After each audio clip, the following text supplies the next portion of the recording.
那讲到咱台湾的文化，布袋戏是真重要的传统艺术之一。3月份的时阵，台北乐戏馆甲法国东方语言文化学院合作，伫学校内底办布袋戏的展览，也有体验的活动等等，希望让外国人嘛会当了解咱台湾的布袋戏。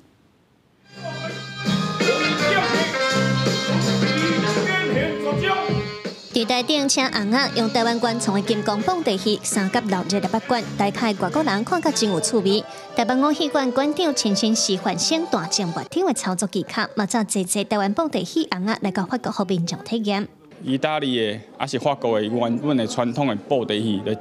用手咧表演的这个红仔，因是通常拢无骹，大部分啦，所以因的骹步手路较无像咱台湾。 会去模仿人的行路方式，比如讲一个小段，一个查某伊行的方式，甲一个老人、甲小生拢无啥物无共款。差不多2、3年前开始有一个想法，我要甲布袋戏捡起来吼。这样的时阵，我就是看布袋戏大汉的，我拢会想讲，因为这个记忆吼，其实拢是留伫我的心内。 3月，台北乐戏馆和因那个法国东方语言文化学院的台湾老师刘典甲合作举办交流活动。馆长蔡耀伟表示，欧洲一寡国家用手艺红仔因为无骹，所以动作无遮优。伫咧交流现场嘛，引起真侪人的兴趣。刘典甲嘛，互学生亲身参与导览，深入了解台湾布袋戏。伫咧法国巴黎，因那个毋若是有开单语课，即马就连台湾的布袋戏，我那是搬来到遮来，要互来参观的民众了解讲，啥物是台湾的布袋戏。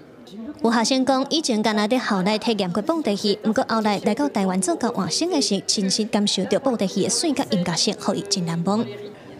C'est très joli, la musique est très intéressante, les décors sont très beaux et je trouve que c'est vraiment une super,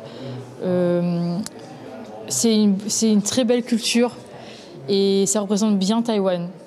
台北乐戏馆即届除了伫法国东方语言文化学院办展览，也有研讨会甲布袋戏体验工作坊，希望互来参与活动的民众了解台湾布袋戏这项艺术迷人的所在。记者卢尚如、林晓凯伫法国巴黎的采访报道。